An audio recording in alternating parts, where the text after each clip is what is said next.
దేవుని పరిశుద్ధ నామమునకు మహిమ కలుగును గాక. ఈ రాత్రి ఈ మొదటి సభకు వచ్చినటువంటి మీ అందరికీ ప్రత్యేకమైన వందనాలు. దేవుడు మరి సంఘాన్ని, విశ్వాసులను, దేవుని పిల్లలైన మిమ్మల్ని అందరినీ, అలాగనే రేచలమ్మ గారిని, రత్నబాబు గారిని దేవుడు ప్రేరేపించి ప్రోత్సహించి 6, 7 తేదీల్లో ఈ సువార్త సభలను జరగటానికి దేవుడు వారిని మిమ్మల్ని ప్రేరేపించాడు. ఈ మొదటి రోజు మొదటి సభ కొంచెము ఆలస్యమైనప్పటికీ దేవుడు ఈ మొదటి సభను ఆశీర్వాదకరంగా జరిగిస్తూ ఉన్నాడు. దేవునికి స్తోత్రము. హల్లెలూయా, హల్లెలూయా.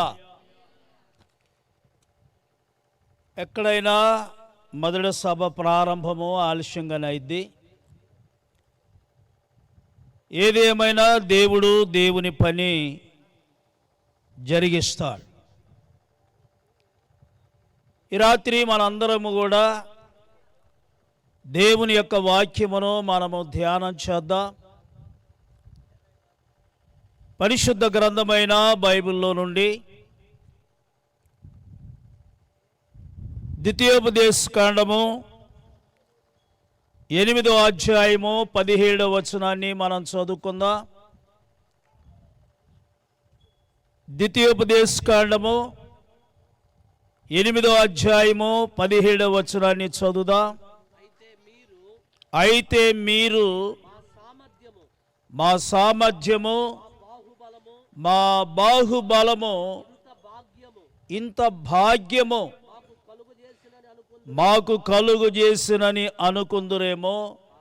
కాగా మీ దేవుడైన యెహోవా జ్ఞాపకము చేసుకొనవలెను.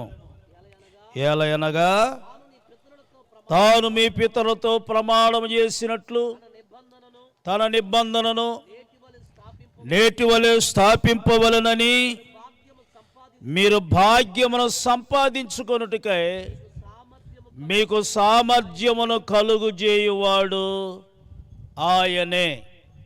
ప్రార్థన చేసుకుందాం. ప్రేమగలిగిన మా తండ్రి, పరిశుద్ధుడని యేసయ్యా, మీ ఘనమైన నామాన్ని బట్టి వందనాలు.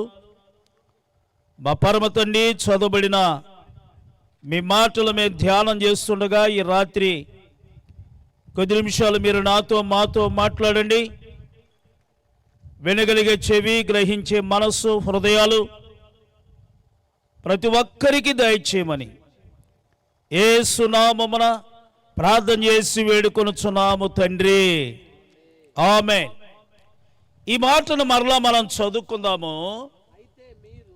అయితే మీరు మా సామర్థ్యము, మా బాహుబలము, ఇంత భాగ్యము మాకు కలుగు చేసినని మీరు అనుకుంటారేమో. దేవుడు ఇక్కడ ఒక శ్రేష్టమైనటువంటి మాటను మనకు తెలియజేస్తున్నాడు. దేవుడు మీరు భాగ్యమును సంపాదించుకొనున్నట్లుగా మీకు సామర్థ్యమును కలుగు చేసిన వాడు దేవుడే. అయితే మీరు భాగ్యమును సంపాదించుకున్న తరువాత మా బాహుబలము, మా శక్తి వల్ల ఇంత భాగ్యవంతులు అయ్యావని మీరు అనుకుంటారేమో అని దేవుడు అంటున్నాడు. దేవుని బిడ్డలారా, వాక్య భాగమును మనం గమనించినప్పుడు ఐగుప్తు నుండి దేవుడు వాగ్దానం చేసినటువంటి కానాను దేశమునకు వారిని తీసుకొని వస్తున్నప్పుడు, నేటి వల్లే నేను మీ పితరులకు వాగ్దానం చేసిన విధంగా మిమ్మల్ని పాలు తేనెలు ప్రవహించి దేశమునకు నడిపిస్తున్నా. అక్కడ నేను మిమ్మల్ని ఆశీర్వదిస్తాను. అక్కడ నేను మీకు భాగ్యమును కలుగు చేస్తాను. మీరు భాగ్యవంతులైన తరువాత మా సామర్థ్యము, మా శక్తి, ఇంత భాగ్యమును సంపాదించుకోవటానికి మా సామర్థ్యం అని మీరు అనుకుంటారేమో. అని దేవుడు అంటున్నాడు. నిజంగా దేవుని పిల్లలారా, ఐగుప్తు దేశంలో బానిసత్వంలో ఉన్నారు, బానిసలుగా జీవిస్తూ ఉన్నారు, బానిసత్వమైనటువంటి బ్రతుకులు వారు బ్రతుకుతూ ఉన్నారు. దేవుడు వాగ్దానం చేసినటువంటి పాలు తేనెలు ప్రవహించే దేశములకు వారిని నడిపిస్తూ ఉన్నాడు. దేవుడు వాగ్దానం చేసిన దేశములకు తీసుకొని వెళ్ళిన తరువాత మా శక్తి అనుకోవద్దు, మా సామర్థ్యం అనుకోవద్దు, మా బాహుబలం అని అనుకోవద్దు. నేను మీ పితరులైనటువంటి అబ్రహాముకు వాగ్దానం చేసిన విధంగా నేను మిమ్మల్ని కానాను దేశములో మీకు భాగ్యమును సంపాదించుకోవటానికి సామర్థ్యమునిచ్చిన వాడు నేనే. స్తోత్రం చెప్పండి. హల్లెలూయా. దేవుని బిడ్డలారా, బానిసత్వం నుండి విడిపిస్తున్నాడు. ఇనుప కొలిమిలో నుండి దేవుడు వారిని వెలుపల తీసుకొని వస్తున్నాడు. కనుక దేవుడు వాగ్దానం చేసినటువంటి దేశమునకు వారిని నడిపిస్తూ ఉన్నాడు. కానాను దేశము దేవుని బిడ్డలారా దేవుని రాజ్యములకు సాదృశ్యముగా ఉన్నది. కానాను దేశము పరలోకములకు సాదృశ్యముగా ఉన్నది.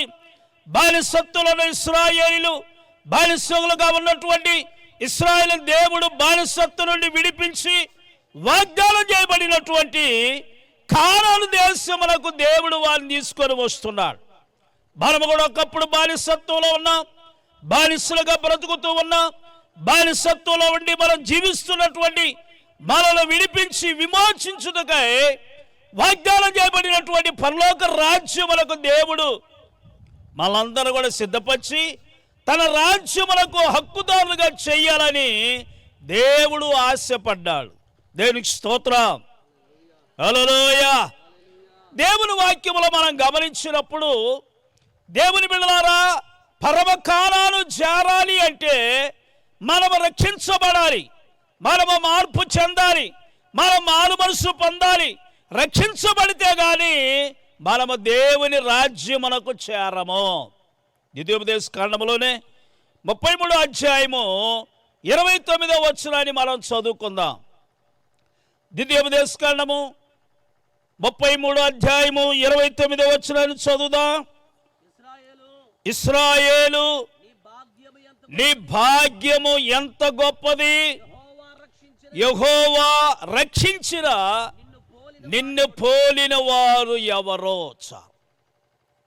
ఇశ్రాయేలు నీ భాగ్యము ఎంత గొప్పది, యెహోవా నిన్ను రక్షించిన నిన్ను పోలిన వారు ఎవరో. నిజంగా దేవుని బిడ్డలారా, ఇశ్రాయేలు నీ భాగ్యము ఎంత గొప్పది అంటున్నాడు. ఏమిటి భాగ్యం అంటే నిన్ను రక్షించిన యెహోవాను పోలిన వాడు ఎవడు, ఆయన నిన్ను రక్షించాడు అంటున్నాడు. ఇశ్రాయేలుకు రక్షకుడు, ఇశ్రాయేలును రక్షించిన వాడు, ఇశ్రాయేలును విమోచించిన వాడు యెహోవా నిన్ను రక్షించెను. ఆమేన్. హల్లెలూయా. ఏ విధంగా దేవుడు వారిని రక్షించాడు, దేవుడు ఏ విధంగా వారిని విమోచించాడు అంటే వారు ఐగుప్తు దేశము నుండి బయలుదేరి వచ్చినప్పుడు ప్రియులారా, వారు ఎర్ర సముద్రములో గుండా వారు ప్రయాణించారు. అందుకని కొరింథీ పత్రికలో ఆయన 10వ అధ్యాయంలో మాట్లాడుతూ అంటాడు, వారందరూ ఎర్ర సముద్రంలో గుండా నడిచి వెళ్ళిరి, వారందరూ సముద్రములోను మేఘములోను బాప్తిస్మము పొందిర్రి. స్తోత్రం చెప్పండి. వారు కానాను దేశాన్ని తీసుకొని వెళ్తున్న దేవుడు ప్రియులారా వారిని ఎలాగ రక్షించాడు అంటే సముద్రములోను. దేవుని వాక్యమును గమనిస్తే వారు ఎర్ర సముద్రములో గుండా వెళ్ళారు, మేఘములో గుండా వారు ప్రయాణాలు. అందరూ మోషేని బట్టి మేఘములను సముద్రములను వారు బాప్తిసం పొందిరి అన్నాడు. కనుక దేవుడు వారిని రక్షించాడు. ఇశ్రాయేలు నిన్ను రక్షించినటువంటి యెహోవా నిన్ను పోలిన వాడు ఎవరు అన్నాడు. దేవుని వాక్యాన్ని గమనిస్తే 6 లక్షల మంది కాలుబలమును దేవుడు రక్షించాడు, దేవుడు విమోచించాడు, వారికి రక్షణ ముద్ర వేశాడు. వారు రక్షించబడి వారు కానాను దేశమునకు ప్రయాణమవుతూ ఉన్నారు. కనుక పరలోకాన్ని చేరాలి అంటే మనందరం కూడా రక్షించబడాలి. హల్లెలూయా చెప్పండి. హల్లెలూయా చెప్పండి. రక్షణ లేకుండా, మారు మనసు లేకుండా, పాప క్షమాపణ లేకుండా, బాప్తిసం పొందకుండా నీవు దేవుని రాజ్యములో చేరలేవు, దేవుని రాజ్యమును నువ్వు చూడలేవు, దేవుని రాజ్యమును మీరు స్వతంత్రించుకోలేరు. కాబట్టి ఇశ్రాయేలును రక్షించాడు ఆయన. ఇశ్రాయేలు నీ భాగ్యం ఎంతో గొప్పది అంటున్నాడు. చాలా మంది అనుకుంటారు డబ్బుంటే భాగ్యము, భూములుంటే భాగ్యము, బంగారం ఉంటే భాగ్యము, ఇవన్నీ భాగ్యమని అనుకుంటున్నావు, కానీ రక్షణ లేకపోతే ఏ భాగ్యము లేదు. కనుక రక్షించబడటం కూడా గొప్ప భాగ్యమే. నీ జీవితంలో దేవుని బిడ్డలారా, నీవు రక్షణ అనుభవంలోనికి రావాలి. నీవు రక్షించబడితే అదే గొప్ప భాగ్యము. కాబట్టి నువ్వు మార్పు చెందాలి, మారు మనసు పొందాలి. నీవు రక్షించబడ్డప్పుడే నీకు గొప్ప భాగ్యం. ఈ లోకంలో ఎన్ని ధనధాన్యాలు ఉన్నది భాగ్యము కాదు, కానీ నీవు రక్షించబడటమే అది గొప్ప భాగ్యము. దేనికి స్తోత్రము, హల్లెలూయా. అందుకని మార్కు సువార్తలో ఆయన మాట్లాడుతూ అంటాడు కదా, మీరు సర్వలోకానికి వెళ్ళండి, సర్వ సృష్టికి సువార్తను ప్రకటించండి. నమ్మి బాప్తిసం పొందిన వాడు, చెప్పండి, నమ్మి బాప్తిసం పొందిన వాడు రక్షించబడతాడు, నమ్మని వాడి శిక్ష విధించబడును అని ప్రభు చెప్పాడు.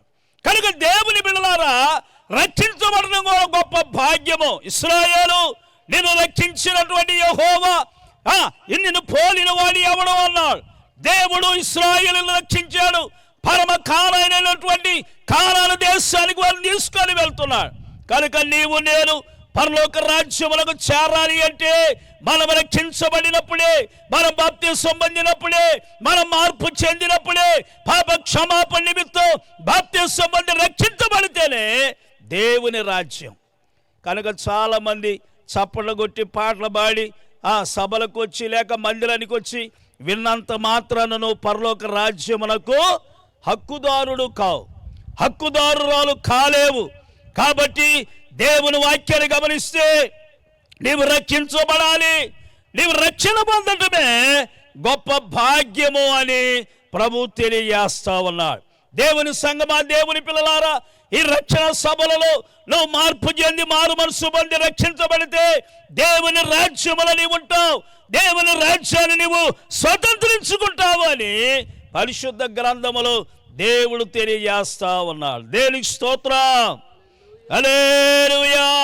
సామెతల గ్రంథములో దేవుని వాక్యాన్ని గమనిస్తే 12వ అధ్యాయము 27వ వచనాన్ని మనం చదువుకుందాం. సామెతల గ్రంథము 12వ అధ్యాయము దేవుని బిడ్డలారా 27వ వచనాన్ని మనం చదువుకుందాం. సోమరి వేటాడినను పట్టుకొనడు, చురుకుగా నుండుట చాలండి. ఎలా ఉంటే భాగ్యం అంట చెప్పండి? చురుకుగా ఉండుట కూడా గొప్ప భాగ్యము. దేవుని పిల్లలారా, దేవుని సంగమా, దేవుని పిల్లలు ఎలా ఉండాలంటే చురుకుగా ఉండాలి, చురుకుగా ఉండాలి అంటున్నాడు. యేసు ప్రభువారు అంటాడు కదా, మీరు పాముల వలె వివేకులను, పావురు వలె మీరు ఎలా ఉండాలంట? నిష్కలంకులై ఉండండి అన్నాడు. దేవుని వాక్యాన్ని గమనిస్తే మనము చురుకుగా ఉండాలి, సోమరతనాన్ని వదిలిపెట్టాలి, నిద్రమత్తును వదిలిపెట్టాలి, చురుకుదనం కలిగి మనం జీవించాలి అని లేఖనములో దేవుడు తెలియజేస్తా ఉన్నాడు. కాబట్టి పాముల వలె వివేకము కలిగి ఉండాలి, పావురు వలె మనము నిష్కలంకులమై ఉండాలి. పాము ఏదన్నా శబ్దం వచ్చినా తగిలినా అది ఎంత చురుగ్గా లేచిద్దో తెలుసునా? కనుక చెడు విషయంలో మనము మెలకుగా ఉండాలి, లోక విషయంలో మనం చురుగ్గా ఉండాలి. దేవుని వాక్యం అంటాడు, చురుకుగా ఉండటం కూడా గొప్ప భాగ్యమే. నీవు చురుకు కలిగి ఉండాలి. ఇదే రక్షణ దినము, ఇది అనుకూలమైన సమయమని లేఖనము సెలవిస్తుంది. ఇంత గొప్ప రక్షణను నువ్వు నిర్లక్ష్యం చేస్తే ఎలాగ తప్పించుకుంటావు? కనుక రక్షణ పొందడం విషయంలో కూడా చురుకుగా ఉండాలి. హల్లెలూయా చెప్పండి, హల్లెలూయా. సోమరి వాళ్ళు వలె ఉండవద్దు, సోమరతనం కలిగి ఉండవద్దు. సమయం ఉండగానే దేవుడు నిన్ను తట్టుచుండగానే, దేవుడు నిన్ను పిలుస్తూ ఉండగానే, నీ హృదయంలో తలుపు తడుతున్నప్పుడే నీలో మార్పు రావాలి. కనుక చురుకుగా ఉండటం కూడా గొప్ప భాగ్యమేనన్నా. కనుక దేవుని పిల్లలు ఎలా ఉండాలంటే చురుగ్గా ఉండాలి. ఎలా ఉండాలంటే చెప్పండి? చురుకుతనము కలిగి ఉండాలి, నిష్కలంకులై ఉండాలి. పావురము పవిత్రమైనది, పావురము నిష్కలంకమైంది, పావురము పరిశుద్ధత కలిగింది. దేవుని పిల్లలైనటువంటి మనం కూడా పరిశుద్ధత కలిగి, పవిత్రత కలిగి, చురుకుగా ఉండాలి. పాప విషయంలో మెలకు కలిగి ఉండాలి. పాప విషయంలో చురుకుదల కలిగి తప్పించుకోవాలి. పావురము పరిశుద్ధమైంది, దేవుని పిల్లలు కూడా పరిశుద్ధత కలిగి ఉండాలి. స్తోత్రం చెప్పండి, గట్టిగా చెప్పండి. దేవుని బిడ్డలారా, దేవుడు జలప్రలయం పంపించేటప్పుడు దేవుడు నోవాహుతో మాట్లాడాడు. నోవాహు, ఈ భూమి మీదకు నేను జలప్రలయం రప్పిస్తున్నాను, కాబట్టి నీవును నీ ఇంటి వారి కొరకు రక్షణ కొరకు వాడను సిద్ధం చేసుకోమన్నాడు. ప్రియులారా, రక్షణ అనేటువంటి వాడను నోవాహు సిద్ధం చేసుకుంటా ఉంటే ఆ ప్రజలందరూ కూడా అడుగుతున్నారు, ఏందయ్యా నోవాహు, ఈ వాడను సిద్ధం చేస్తున్నావేంటి? ఇంత పెద్ద వాడ ఏ సముద్రంలో వదులుతావంటే దేవుడు భూమి మీదకి జలప్రలయం రప్పిస్తున్నాడు. కనుక ఈ భూమి మీద ఉన్న సర్వ శరీరులు నాశనం అయిపోతారు అని చెప్పి, ఇదిగో నేను రక్షణ అనే వాడను నేను తయారు చేస్తున్నాను, మీరు కూడా దేవుని నా మాటలు విని మీరు కూడా రండి, మీరు కూడా రక్షించబడండి అని నోవాహు ఆ మాటలు ప్రకటిస్తుంటే ఆయనను చాలా మంది హేళన చేశారు, అవమానంగా మాట్లాడాడు. తిక్కులోడు అనుకున్నారు, పిచ్చోడు అనుకున్నారు. అయినా దేవుని బిడ్డలారా, వాళ్ళ సిద్ధమైపోయేంత వరకు ఎవ్వరు కూడా నోవాహు మాటలు విన్నవారు లేరు, మార్పు చెందిన వారు లేరు. దేనికి స్తోత్రం, హల్లెలూయా. నోవాహు వాళ్ళు సిద్ధం చేశాడు. నోవాహు భార్య, నోవాహు యొక్క 2 కుమారులు, కోడళ్ళందరూ కూడా వాడలోనికి వెళ్ళిపోయారు. ప్రియులారా, జలప్రలయం వచ్చేసింది, వాళ్ళ సముద్రం నీళ్ళ మీద పైకి లేసింది, వారు సురక్షితంగా ఉన్నారు. కొంతకాలం తర్వాత నీళ్లు తగ్గినాయో లేదోనని కాకిని విడిచిపెడితే కాకి వెళ్ళింది, మరలా తిరిగి వచ్చింది. మళ్ళా కొన్ని దినాల తర్వాత కాకిని వదిలిపెట్టాడు, అది మరలా వెళ్ళిపోయింది, మరలా తిరిగి రాలా. అది లోకములోనికి వెళ్ళిపోయింది, శవాల మీద పడ్డది, శవాలు తింటా ఉన్నది, లోకములో జీవిస్తూ ఉన్నది. ప్రియులారా, కాకి రాలేదు ఏమిటని ఆయన ఏం చేశాడని పావురాన్ని వదిలిపెట్టాడు. ఆ పావురం వెళ్ళింది, ఒలివ మొక్కను తుంచుకొని వచ్చింది. స్తోత్రం చెప్పండి, గట్టిగా చెప్పండి. పావురం వెళ్ళింది లోకంలోనికి, మరలా తిరిగి వచ్చింది. కాకి వెళ్ళిపోయింది, మరలా ఎక్కడ ఉన్నది? లోకంలోనే ఉన్నది. కనుక మనం పావురం వలె ఉండాలి, పావురం వలె పరిశుద్ధత కలిగి ఉండాలి, పావురం వలె పవిత్రత కలిగి ఉండాలి. దేవుని సంగమా, దేవుని బిడ్డలారా, మనము చురుకుగా ఉండాలని లేఖన భాగంలో చెలవిస్తూ ఉన్నది. చురుకుగా ఉండటము కూడా గొప్ప భాగ్యమే. స్తోత్రం చెప్పండి. ఒకటి రక్షించబడటము గొప్ప భాగ్యము, రెండవది చురుకుగా ఉండటము కూడా, చెప్పండి, చురుకుగా ఉండటం కూడా గొప్ప భాగ్యమే. కొంతమంది చురుకుగా ఉండరు, ఏదో పోగొట్టుకున్నట్టుంటారు, ఎక్కడో డబ్బు పోగొట్టుకున్నట్టుంటారు, మొఖాలన్నీ దివాలా తీసినట్టుంటాయి. ఎప్పుడు కూడా చురుగ్గా ఉండరు, ఎప్పుడు కూడా ఆనందంగా ఉండరు. ప్రైజులాడంటే సంతోషంగా ప్రైజులాడరు. ఏందో డబ్బులు పోయినట్టు. స్తోత్రం చెప్పండి, గట్టిగా చెప్పండి. కనుక దేవుని పిల్లలారా, క్రైస్తవులు దేవుని పిల్లలు ఎలా ఉండాలి అంటే చురుకుగా ఉండాలి అంటాడు దేవుడు. ఈ చురుకుగా ఉండడం కూడా గొప్ప భాగ్యమేనని ప్రభు లేఖనములో తెలియజేస్తా ఉన్నాడు. దేనికి స్తోత్రం. 3వ మాట చెప్తాను చూడండి. యాకోబు రాసినటువంటి పత్రిక, పరిశుద్ధ గ్రంథములో యాకోబు రాసిన పత్రిక 2వ అధ్యాయము 5వ వచనాన్ని మనం చదువుకుందాం. నా ప్రియ సహోదరులారా, ఆలకించుడి, ఈ లోక విషయములో దరిద్రులైనటువంటి వారిని విశ్వాసమందు భాగ్యవంతులుగా చేయుటకు. దేవుని బిడ్డలారా, ఈ లోక విషయములో ఏంటంటే ఈ లోక విషయంలో దరిద్రులైన వారిని విశ్వాసమందు ఏం చేస్తాడంట? భాగ్యవంతులుగా. దేవుని వాక్యాన్ని గమనిస్తే ఈ లోక విషయంలో దేవుని బిడ్డలారా దరిద్రులైనటువంటి వారిని ఈ లోకములో దరిద్రులుగా ఉండొచ్చు, ఈ లోకములో ఏనివారు లేనిగా ఉండొచ్చు, కానీ దేవుడు ఏమంటాడంటే విశ్వాసమందు వారిని భాగ్యవంతులుగా చేయును. విశ్వాసమందు దేవుడు వారిని భాగ్యవంతులుగా చేయను అన్నాడు. ఈ లోకములో మనకి ఏమి లేకపోవచ్చు, డబ్బు లేకపోవచ్చు, ధనము లేకపోవచ్చు, ఆస్తిపాస్తులు లేకపోవచ్చు, కానీ దేవుడు ఏం చేశాడంటే విశ్వాసమందు మనలను భాగ్యవంతులుగా చేశాడు. ఆమేనా? హల్లెలూయా చెప్పండి, గట్టిగా చెప్పండి. దేవుడి విశ్వాసమందు మనల్ని భాగ్యవంతులుగా చేశాడు.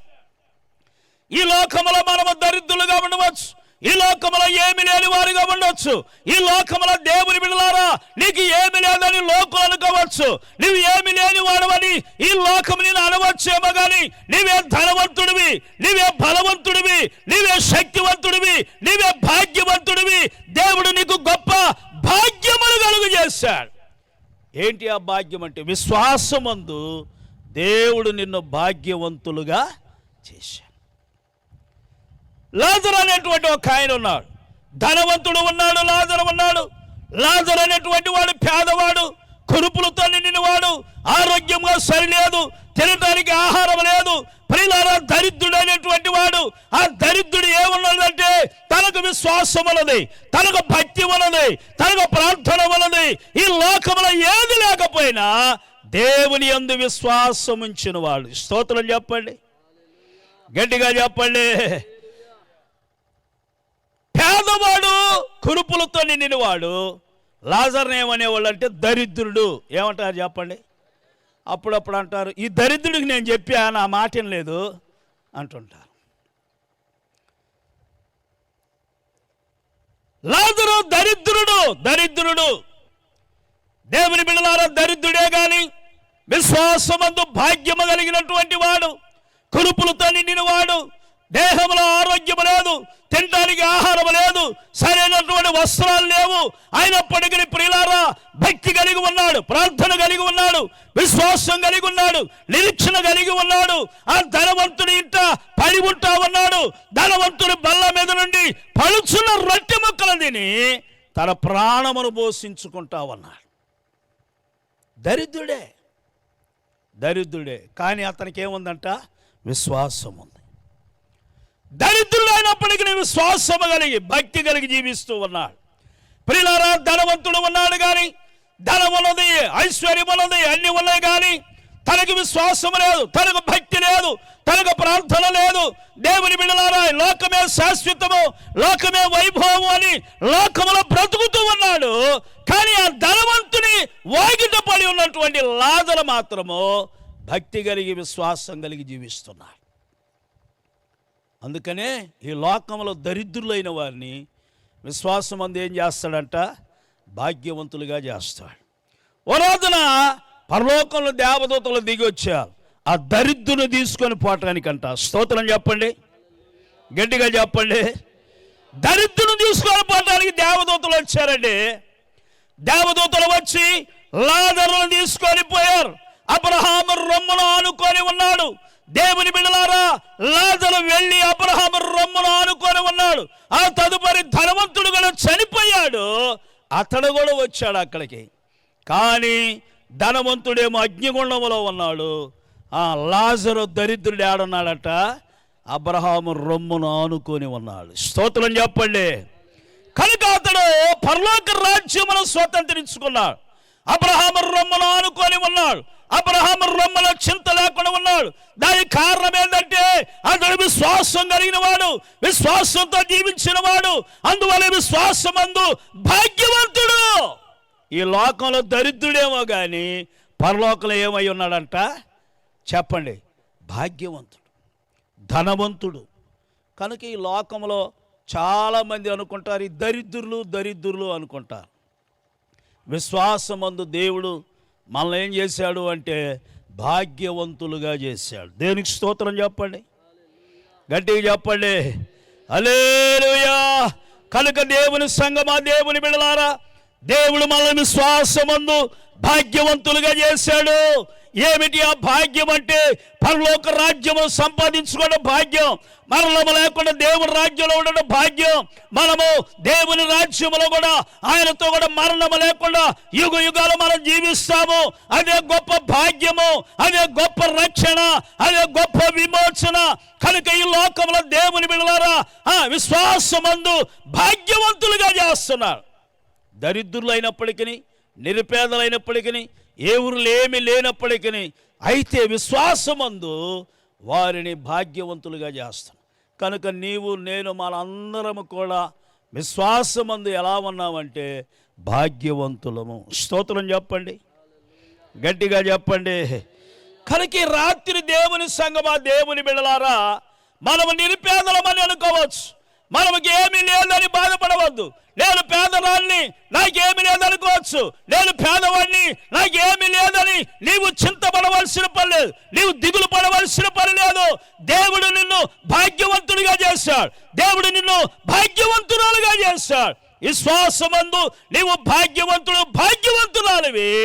దరిద్రుడైన లాజరు పరలోక రాజ్యాన్ని ఎలాగ స్వాతంత్రించుకున్నామో దేవుని రాజ్యమును కూడా మనం అలాగ స్వాతంత్రించుకుంటాం. దేనికి స్తోత్రం, హల్లెలూయా. కనుక విశ్వాసమందు మనల్ని భాగ్యవంతులుగా చేసెను. చాలామంది దిగులు పడతారు. అందుకని యేసు ప్రభువు వారు అన్నాడు, చింతించుకుడి, చింతించడం వల్ల మూరెడు ఎక్కువే కానీ వాళ్ళు తక్కువ కాదు అన్నాడు. ఆకాశ పక్షులు చూడండి, అవి విత్తవో కోయవో, వాటిని నేను పోషించట్లేదా అని చెప్పాడు. కనుక ఏ విషయంలో కూడా ఈ లోక విషయంలో చింతపడబాకు, ఈ లోక విషయంలో దిగులు పడబాకు, ఈ లోక విషయంలో మనోవేదన చెందబాకు. దేవుని సంగమా, దేవుని బిడ్డలారా, దేవుడు నిన్ను భాగ్యవంతుడిగా చేశావు. ఎవరైతే ప్రభునందు విశ్వాసం కలిగి ఉన్నారో వాళ్ళే భాగ్యవంతులు అని లేఖనములో రాయబడి. ఆ తర్వాత ధనవంతుడు వచ్చాడు. ధనవంతుడు వచ్చి ఎక్కడున్నాడు? వెళ్ళి నరక అగ్నిగుండంలో ఉన్నాడు. అగ్నిలోకి వెళ్ళిపోయాడు. భూలోకంలో ధనవంతుడు, భూలోకంలో అన్ని కలిగినటువంటి వాడు. వాళ్ళ స్థితి ఏమిటి అంటే, ఈ భూలోకంలో ఉండగా వారికి విశ్వాసం లేదు, వారికి భక్తి లేదు, వారికి ప్రార్థన లేదు, మందిరానికి వెళ్ళేవాడు కాదు, దేవుని ఆరాధించేవాడు కాదు, ప్రభునందు విశ్వాసం ఉంచిన వాడు కాదు. ఈ లోకమే శాశ్వతం అనుకొని ఇక్కడ తిని తాగటమే సరిపోయింది, కానీ దేవుని గురించినటువంటి ఆలోచన వానికి ఏమాత్రం కూడా లేదు. భూలోకంలో ధనవంతుడే, పరలోకంలో ఏమైపోయాడు? దరిద్రుడు అయిపోయాడు. ఇక్కడ ధనవంతుడుగా ఉన్నాడు, పేరు ప్రతిష్టలు కలిగి ఉన్నాడు. ప్రియులారవాడు చనిపోయిన తర్వాత అక్కడ దరిద్రుడుగా ఉన్నాడు. కారణం ఏంటంటే అగ్నిగుండంలోకి వెళ్ళాడు, వేతన పడుతున్నాడు, కేకలేస్తా ఉన్నాడు. కనుక ఇక్కడ ఎంత ధనవంతుడైన విశ్వాసం లేకపోతే అక్కడ దరిద్రుడు అవుతాడు. ఇక్కడ దరిద్రులైన విశ్వాసమందు భాగ్యవంతులు. స్తోత్రం చెప్పండి, గట్టిగా చెప్పండి. కనుక దేవుని వాక్యమును మనం గమనిస్తే దేవుడు విశ్వాసం ద్వారా మనలను భాగ్యవంతులుగా చేశాడు. ఒకటి, దేవుని బిడ్డలారా, రక్షణ పొందటమే భాగ్యము. రెండవది, చురుకుగా ఉండటము భాగ్యం. మూడవది ఏంటంట? విశ్వాసం అందు దేవుడు మనల్ని ఏం చేశాడు అంటే భాగ్యవంతులుగా చేశాడు. కనుక మనం భాగ్యవంతులమే. స్తోత్రం చెప్పండి, గట్టిగా చెప్పండి, హల్లెలూయా. 4వ మాట చెబుతాను పరిశుద్ధ గ్రంథములో నుండి. దేవుని బిడ్డలారా, హెబ్రీయులకు రాసినటువంటి పత్రిక 11వ అధ్యాయము 24వ వచనాన్ని మనం చదువుకుందాం. హెబ్రీయులకు రాయబడిన పత్రిక 11వ అధ్యాయం 4వ వచనం.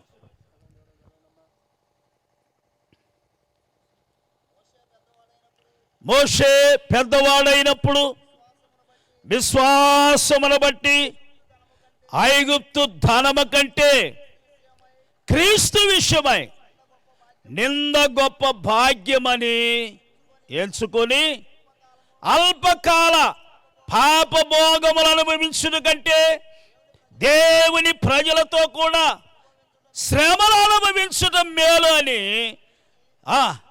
ఫరో కుమారుడు అనిపించుకోవటానికి మోషే ఇష్టపడలేదు. స్తోత్రం చెప్పండి. మోషే పెద్దవాడైనప్పుడు ఐగుప్తు ధనము కంటే దేవుని బిడ్డలారా గమనించండి, మోషే పెద్దవాడైనప్పుడు ఐగుప్తు ధనము కంటే దేవుని ప్రజలతో శ్రమ అనుభవించడమే మేలు అనుకున్నాడు. శ్రమ అనుభవించడమే గొప్ప భాగ్యం. ఏమంటే పెద్దవాడు అయిపోయాడు. ఐగుప్తు ధనం కంటే ఫరో కుమార్తె కుమారుడు తర్వాత మోషే మాత్రమే రాజు అవుతాడు. ధనవంతుడు, బలవంతుడు, రాజగృహంలో ఉండవలసిన వాడు, రాజుగా ఉండవలసినటువంటి వాడు. దేవుని బిడ్డలారా, మోషే అంటాడు, ఐగుప్తు ధనము కంటే దేవుని ప్రజలతో కూడా శ్రమ అనుభవించడము గొప్ప భాగ్యము. స్తోత్రం చెప్పండి, గట్టిగా చెప్పండి. చాలా మంది శ్రమలు వస్తే, అయ్యా నా శ్రమలు వచ్చాయి, నా బాధలు వచ్చాయి, నా కష్టాలు వచ్చాయి, నాకు ఇబ్బందులు వచ్చాయి, నేను చాలా శ్రమలు అనుభవిస్తున్నాను అంటాడు. ఏనంటాడు? దేవుని ప్రజలతో శ్రమలు అనుభవించటమే భాగ్యం అనుకున్నాడట. శ్రమలు అనుభవించడమే భాగ్యం. శ్రమ రాకుండా సుఖంగా బ్రతకొచ్చు, శ్రమ లేకుండా ఆనందంగా బ్రతకొచ్చు, శ్రమ లేకుండా అతను జీవించవచ్చును. కానీ దేవుని పిల్లలారా, ఐగుప్తు ధనం మీద ఆశ లేదు, ఐగుప్తు సింహాసనం మీద ఆశ లేదు. కానీ ఐగుప్తు ధనము కంటే దేవుని ప్రజలతో ఉండటమే మేలు. దేవుని ప్రజలతో శ్రమ అనుభవించడము గొప్ప భాగ్యము అన్నాడు. శ్రమలు కూడా భాగ్యమేనంట. ఈనాడు క్రైస్తవులకి, దేవుని పిల్లలకి ఎన్ని శ్రమలు కలుగుతున్నాయో స్తోత్రం చెప్పండి, గట్టిగా చెప్పండి. ప్రస్తుతం మనం ఉన్న కాలము శ్రమల కాలం, కష్టకాలం. శ్రమలు విస్తరిస్తున్నాయి, శ్రమలు కలుగుతూ ఉన్నాయి. భయంకరమైనటువంటి దినాలు మనం జీవించేటువంటి దినాలు. దేవుని బిడ్డలారా, ఇప్పుడు మనం అనుకుంటున్నాం కదా, ఏమిటి శ్రమలు, ఏమిటి సువార్తకు ఆటంకం, ఎందుకు ఈ ప్రజలను ఎందుకు వారు ఆటంకపరుస్తున్నారు అంటే ఇప్పుడు మనం అనుకుంటున్నాం. కానీ అప్పుడే వారు ఎన్నో శ్రమలను అనుభవించారు. స్తోత్రం చెప్పండి, గట్టిగా చెప్పండి. శ్రమలు అనేటువంటివి ఈ లోకంలో జీవిస్తున్న ప్రతి మానవుడికి ఉంటాయి. దేవుని బిడ్డలారా, ధనవంతుడికి ఉంటాయి, బలవంతులకు ఉంటాయి, బలహీనులకు ఉంటాయి, క్రైస్తవులకు ఉంటాయి. దేవుని పిల్లలైన వారు శ్రమలు అనుభవించాలి. శ్రమలు అనుభవించే మనము దేవుని రాజ్యమును చూడాలని పౌలు అంటాడు. శ్రమలు అనుభవించిన తర్వాతే దేవుని రాజ్యాన్ని మనం స్వతంత్రించుకుంటాం. కనుక ఐగుప్తు ధనము కంటే దేవుని ప్రజలతో శ్రమ అనుభవించటం గొప్ప భాగ్యమని ఎంచుకొని అల్పకాల పాప భోగములు అనుభవించడం కంటే దేవుని ప్రజలతో కూడా శ్రమ అనుభవించటం మేలు అనుకున్నాడంట మోషే. మోషే లాంటి తీర్మానం కలిగి ఉన్నాడు, మోషే లాంటి సమర్పణ కలిగి ఉన్నాడు. దేవుని పిల్లలారా, వాక్య భాగాన్ని మనం గమనిస్తుంటే శ్రమలు అనుభవించడమే గొప్ప భాగ్యం. శ్రమలు లేకుండా దేవుని రాజ్యాన్ని మనం చూడలేం. శ్రమలు లేకుండా దేవుని రాజ్యాన్ని మనం స్వతంత్రించుకోలేం. శ్రమల ద్వారానే దేవుని రాజ్యం వచ్చింది. స్తోత్రం చెప్పండి, గట్టిగా చెప్పండి, మరలా చెప్పండి. నాకే శ్రమ రాకూడదండి, నేను సుఖంగా ఉండాలి, సౌఖ్యంగా ఉండాలి అనుకునేవాళ్ళు, సుఖాన్ని కోరుకునేవాళ్ళు, సౌఖ్యంగా ఉండాలనుకున్న వాళ్ళు దేవుల్లో నిలబడటం చాలా కష్టం. మోషే లాంటి సమర్పణ కలిగి ఉన్నాడు, మోషే లాంటి త్యాగము కలిగి ఉన్నాడు. ప్రియులారా, మోషేకి ఐగుప్తు మీద ఆశ లేదు, ధనం మీద ఆశ లేదు, సింహాసనం మీద ఆశ లేదు. దేవుని సంగమా, దేవుని పిల్లలారా, శ్రమలు అనుభవించడమే భాగ్యము అనుకున్నాడు. ఎంత ఆనందపడ్డాడు. ఇశ్రాయేలుతో ఎన్ని శ్రమలు పడ్డాడు. ఒకడు ఆహారం లేదంటాడు, మాంసం లేదంటాడు, ఒకడు ఆహారం లేదంటాడు, ఒకడు నీళ్ళు ఇవ్వని అంటారు. మోషే, ఎందుకు మమ్మల్ని అరణ్యములో తీసుకొచ్చావు, మేము ఐగుప్తులలో చనిపోతే ఎంత బాగుండేది. ఇన్ని శ్రమలు మోషే అనుభవించాడు. ఎన్ని శ్రమలు అనుభవించాడు అంటే, మోషే ఒక దినాన, అయ్యా ఈ బాధపడే కంటే నేనేమైనా కన్నానా, ఎందుకు నాకు ఈ బాధ, నన్ను తీసుకోమని కూడా మోషే బాధపడ్డాడు. స్తోత్రం చెప్పండి, గట్టిగా చెప్పండి. అలాంటి శ్రమలను మోషే అనుభవించాడు. కనుక దేవుని సంగమా, దేవుని పిల్లలారా, మోషే అంటాడు కదా, దేవుని పిల్లలతో కూడా శ్రమలు అనుభవించటం గొప్ప భాగ్యము అన్నాడు. ఈ రాత్రి ఒకవేళ నువ్వు శ్రమ పడుతున్నావా, శ్రమలు నిన్ను ఆవరించాయా, శ్రమలు నీవు తట్టుకోలేకపోతున్నావా, శ్రమల వల్ల నీవు ఇబ్బంది పడుతున్నావా, శ్రమలు నీ మేలు కొరకే, శ్రమలు నీ ఆశీర్వాదం కొరకే, శ్రమలు నీ దీవెన కొరకే, శ్రమలు కూడా గొప్ప భాగ్యమని ఎంచుకో. స్తోత్రం చెప్పండి, గట్టిగా చెప్పండి. శ్రమల ద్వారా కూడా ఆశీర్వాదాలు ఉంటాయండి. ఏసేపుకి ఎన్ని శ్రమలు కలిగాయి, యోసేపు మీద వ్యసనం కలిగి ద్వేషం కలిగి అన్నదమ్ములు అమ్ముకుంటే ఐగుప్తు దేశానికి వెళ్ళాడు. అక్కడ ఎన్నో శ్రమలు పడ్డాడు, అక్కడ ఎన్నో ఇబ్బందులు పడ్డాడు, అతను ఎంతో శోధించబడ్డాడు. దేవుని బిడ్డలారా, ఆ శ్రమల తర్వాత యోసేపు జీవితం ఫలించింది. యోసేపు ఐగుప్తు దేశానికి ప్రధానిగా మార్చబడ్డాడు. శ్రమల ద్వారా ఆశీర్వాదం ఉన్నది, శ్రమల ద్వారా దీవెనలు ఉన్నాయి. శ్రమల గొప్ప భాగ్యము. శ్రమల ద్వారానే మనము దేవుని రాజ్యాన్ని చేరతాము. స్తోత్రం చెప్పండి, హల్లెలూయా. కనుక శ్రమలు అనుభవించటం కూడా గొప్ప భాగ్యం. ఓ పాస్టర్ గారు బాప్తిస్మం ఇచ్చాడు, రక్షించబడ్డాడు. రక్షణ పొందిన తర్వాత ఎన్నో బాధలు, ఎన్నో శ్రమలు ఎన్నో కలుగుతూ ఉంటే అవి తట్టుకోలేక సహించలేక పాస్టర్ గారి దగ్గరికి వచ్చి, ఏమండి పాస్టర్ గారండి, మీరు బాప్తిస్మం ఇచ్చిన కాడి నుంచి నాకు చాలా శోధనలు వస్తున్నాయి, కాబట్టి నీ బాప్తిస్మం తీసుకోమందంట. ఏమండి ఏం తీసుకుంటాడు చెప్పండి? పాస్టర్ గారు బాప్తిస్మం తీసుకుంటాడా? మీ బాప్తిస్మం మీరు తీసుకోనండి అంటదంట. దేవుని బిడ్డలారా, శ్రమ వచ్చిందని భయపడబాకు, శ్రమలు కలిగినాయని భయపడబాకు. శ్రమల ద్వారా ఆశీర్వాదాలు ఉన్నాయి, శ్రమల ద్వారా దీవెనలు ఉన్నాయి. శ్రమల పొందడమే గొప్ప భాగ్యం. దేవుని సంఘమా, దేవుని బిడ్డలారా, సంఘానికి శ్రమలు వస్తాయి, కుటుంబానికి శ్రమలు వస్తాయి, పిల్లల ద్వారా శ్రమలు వస్తాయి, ఇరుగు పొరుగు వారి ద్వారా శ్రమలు వస్తాయి, రక్షణ లేని వారి ద్వారా శ్రమలు వస్తాయి. శ్రమలు కలిగినప్పటికీ అది గొప్ప భాగ్యం.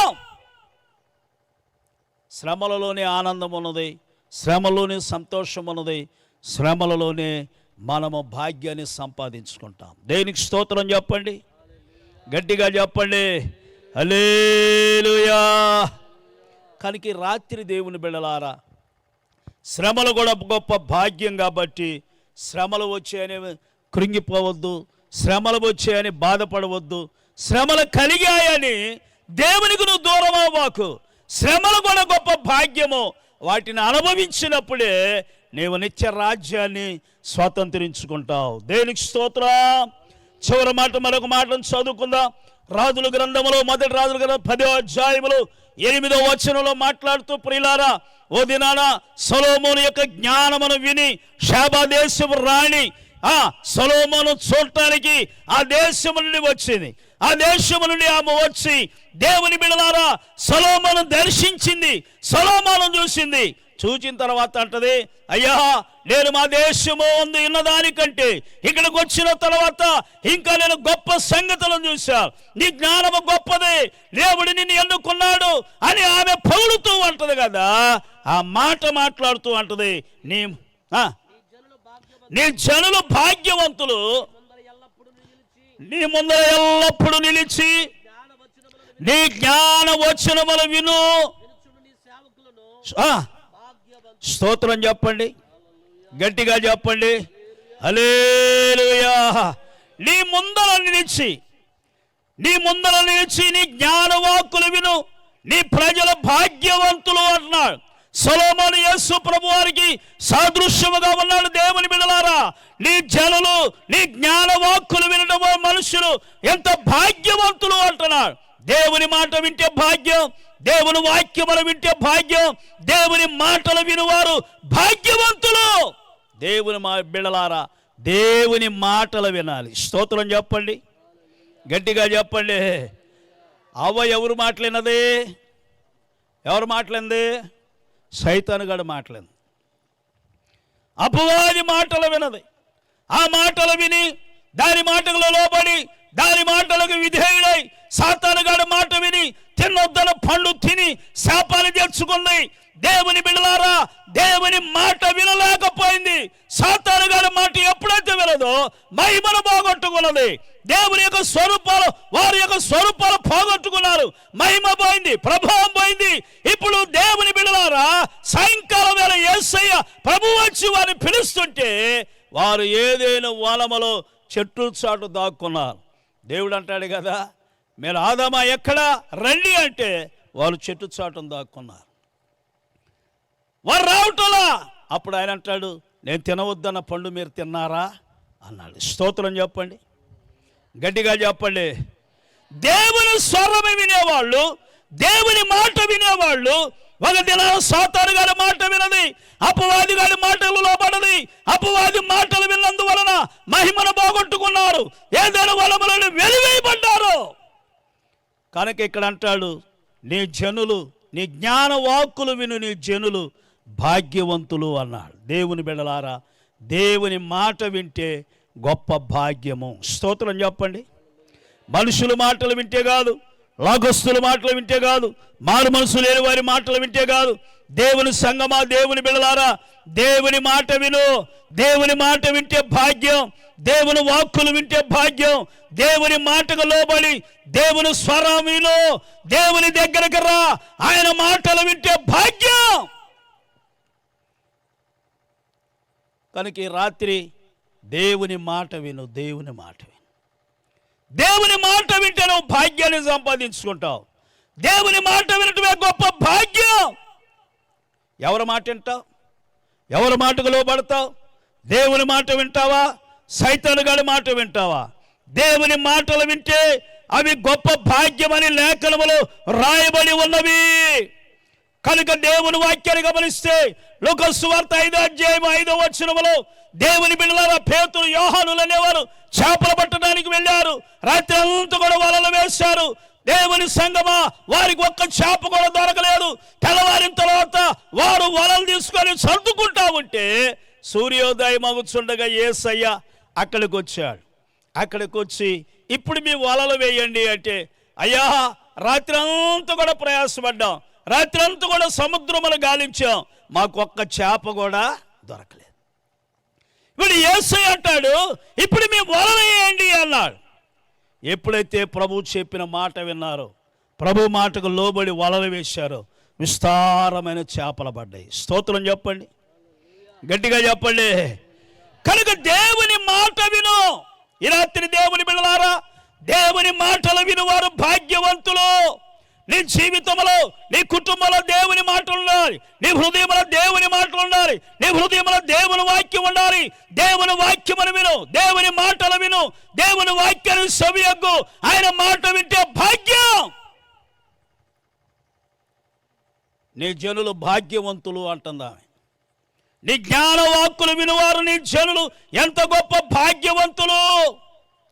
కనుక దేవుని మాటలు వినుట భాగ్యము. కాబట్టి ఈ రాత్రి దేవుని బిడ్డలారా, ఒకటి రక్షణ పొందుట భాగ్యము, రెండవది చురుకుగా ఉండడము భాగ్యము, మూడవది విశ్వాసమందు దేవుడు మనల్ని ఏం చేశాడంట? భాగ్యవంతులుగా చేశాడు. నాలుగవది శ్రమలు అనుభవించడం కూడా భాగ్యమే. స్తోత్రం చెప్పండి, గట్టిగా చెప్పండి. అయ్యా, నా శ్రమల మీద శ్రమలు, కష్టాల మీద కష్టాలు వస్తున్నాయండి. ఏం దేవుడండి, ఇంక వదిలిపెడతానండి, ఇంక నేను రానండి మందిరానికి, ఆ చర్చికి నేను రానండి. ఏం బాధలండి, ఏం కష్టాలండి. ఆయన నమ్ముకుంటే ఇంకా ఎక్కువ అవుతున్నాయి కానీ తక్కువ. కానీ శ్రమల వల్ల కూడా భాగ్యం ఉన్నదని లేఖనంలో రాయబడింది. దేవుని బిడ్డలారా, శ్రమలు పొంది మనము దేవుని రాజ్యము చేరవలనని మీకు తెలియదని పౌలు అంటాడు. కనుక మనం అనేకమైన శ్రమలు అనుభవించిన తర్వాత దేవుని రాజ్యాన్ని మనం స్వతంత్రించుకుంటాం. ఇది నా తండ్రి చేత ఆశీర్వదించబడిన వారులారా రండి, లోకం పుట్టింది మొదలుకొని మీ కొరకు ఏర్పాటు చేయబడిన ఈ రాజ్యాన్ని ఏం చేయమంటాడు ఆయన? స్వతంత్రించుకోనండి. ఈ భూలోక రాజ్యాలు తాత్కాలికమైనవి, కానీ దేవుని రాజ్యంలో మనం చేరాలి అంటే శ్రమలు అనుభవించక తప్పదు. స్తోత్రం చెప్పండి, గట్టిగా చెప్పండి. శ్రమలు కూడా ఒక భాగ్యమే. 5వ మాట అన్నాడు, నీ మాట విను నీ జనులు భాగ్యవంతులు. కనుక ఈ రాత్రి దేవుని బిడ్డలారా, దేవుని మాటలు విన్న నువ్వు భాగ్యవంతుడివి, నువ్వు భాగ్యవంతురాలివి. దేవుని మాటలు నిన్ను బలపరుస్తాయి, దేవుని మాటలు నిన్ను స్థిరపరుస్తాయి, దేవుని మాటలు నిన్ను ఆశీర్వదిస్తాయి, దేవుని మాటలు నిన్ను బలపరిచే మాటలు. ఈ రాత్రి దేవుని మాట విను, దేవుని మాటల హృదయాలు దాచుకో, దేవుడు నిన్ను దీవిస్తాడు. స్తోత్రం చెప్పండి, గట్టిగా చెప్పండి. ఈ రాత్రి దేవుని మాటలు విందాం, దేవుని వాక్యానికి మనం లోబడదాం. ఆది యందు వాక్యం ఉండును, వాక్యము దేవుని యొద్దుండును, వాక్యమే దేవుడై ఉండును. వాక్యం ద్వారా ఈ రాత్రి దేవుడు నీతో మాట్లాడాడు. ఆయన మాటలు నీ హృదయంలో దాచుకో, భద్రం చేసుకో. నువ్వు భాగ్యవంతుడివి, భాగ్యవంతురాలివి. దేవుడి మాటలను దీవించును గాక. ఆమెన్.